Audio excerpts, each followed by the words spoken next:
for about a week now. Been sitting on on a bit that I wanted to record, an intro and a outro to, like I've been doing or been trying to do. And so what will happen is I'll sit down to make the video, right? And something will suddenly pop in my head, like I need to go do this or I need to go do that. And so I go do that thing, and during doing that thing, something else, like I'll notice something needs picked up. Say I'm vacuuming and I see something that needs picked up. Well, I cut the vacuum off, and I start picking stuff up, and and then the vacuum just sits there plugged in for until I decide to come back to it, because I finally remembered. And so while I was trying to vacuum, I had to go help my son with something, and while helping him with something, I decide to we're gonna play, or he asked me a question, or my wife needs something, and so I go to help my wife with whatever she needs. But on the way there, something popped in my head. I saw something that needed fixed, and so I start to go work on whatever project that was. And a couple minutes into it, I get another more vocal request for, I thought you were coming to help me. And I was, but what had happened was I saw this. And so, and then, that goes on. And then I finally start the project she was asking me to do. And I see the vacuum, and remember, oh shit, I was vacuuming it. And it kind of just continues to roll on like that throughout the day, and until it's nighttime, and I'm tired, and my lazy eyes is even worse, and I'm like, nah, I'll just record it tomorrow. And it's kind of a rinse and repeat process. Just for example, this morning I sat down to start recording a video, and I saw that my little cubby hole that I work out of was dirty, so I started vacuuming, and and then I got to the aquarium. I got beside my aquarium, and I noticed fish doing fish things, and then all of a sudden I remembered, oh, I was trying to do something for the fish. I need to do whatever. And then so I walked away from that, and on the way there, the evil, flirting cat wanted some love. So I picked up the cat and started loving on it. And I set the cat down, and then I was like, well, I need to go do whatever it was at that point in time. And that's the great thing about, the gray matter and no memory thing, is it's just a constant rolling ball of what did I forget to do today. And so yeah, that's kind of typical how a day goes. Wife's a big fan of it, real big fan. Especially when she asked me to do something, and I forgot. Oops, I forgot. I've left the dogs outside for like 2 hours before because I forgot I let the damn things out, and and so yeah, that's about how it goes. When everything's just kind of rattling around up there and your memory's going to shit. Um, but you know, here I am making, finally fixing to start making this video. Sorry if this was a ramble and a rant. I don't know. It just struck me as funny as how sometimes it can take a week to do the most simple things, but as long as you come back to them and finish them, I guess that's what's important. Um, until you come back to finish them and you say something, and then you're off again. So I'm going to get to making this video for you guys. Hope you enjoyed my rambling and rants. Just kind of a little sneak peek into what goes on in this giant pointy head of mine. Sometimes, yeah, I just totally forgot what I was going to say. Go figure. So anyway, we'll see you guys soon. Thanks for stopping by for a second. Feel free to hit that like, subscribe, share. Help my old man pointy head dreams come true, and maybe make a run of this comedy thing. I don't know. We'll see how it goes. It's interesting, you get up there and you think your whole life you're funny.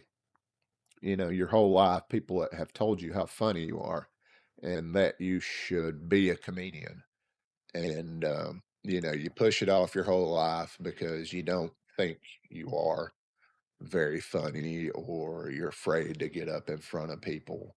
And because it's intimidating, when you get up there trying to make people laugh. It's not like you're just up there giving a speech or something. You're trying to elicit a specific emotion or response, and you worry, are you really capable of doing that for however long your bit is going to be? And so you get up there and you start trying to go through uh what you've rehearsed and practiced and written. And before you get up there you kind of visualize how it's going to be, especially my first one I did. It's great starting out because a lot of times you don't start out in packed houses. There's usually not many people there, because it's just an open mic and it's an opportunity for other aspiring comedians to get out there and try the material, see what works, see what doesn't work. And so but it's still nerve-wracking to get up there and try to be funny. And so you've seen now how my memory works because I tried to end the video a couple minutes ago. But this popped in my mind and I'll forget what I'm talking about here in a minute, so just hang with me. But you get up there and you start talking and you're trying to remember your bit. And the whole time you're also kind of watching for reactions. So I kind of have noticed I go into to almost just a robot mode, where I'm just letting whatever you know the bit was. It's usually not verbatim, but I try to memorize the overall story. And so if I'm going up on stage with a 5 minute bit, I'll try to focus on five main points of the story. And because trying to remember an entire bit is just, I don't know, insane for me. I've tried other, different things like recording myself and then just listening to the bit over and over again. I've tried, just pouring through them. And so the simplest way I've found for my very simple mind is to just kind of take 5 points away from the bit and then fill them in, because everything I tell is a story around truth. And I usually pick the story because the story in and of itself has legs to stand on. It's a funny story in itself, but you fill in around it. And so if I get lost, you'll notice I'll say something just totally, like, usually profanity because sorry. And but I'll find my way because I'll pull out you know that particular section of the bit that I wanted to do. And it's a lot easier though because it's real life. It's experiences I've lived. And so it's not like I'm just recalling on some random script of fiction. It's a story. And that's what I've always enjoyed doing, is telling stories. And so, you try to find the details in that story and really emphasize them, because at the time it might not have meant anything to you. But looking back, sometimes 30 years later, you see the humor in every part of it, and so you just try to find those little crumbs off the main, off the main whatever little Debbie cake because I'm chubby and eat stupid crap. But you try to find the crumbs to get you to that, to that oatmeal cream pie or whatever it ends up being. And and so you just kind of work your way around, like a pie or a little Debbie. It's just a circle. You work your way around, and you hope you don't mess up. Um, I just let the words flow, and then I'm making sure I'm looking around, the audience, picking out faces, trying to really, pull whoever I'm talking to in. Like, hey, look, I'm talking to you.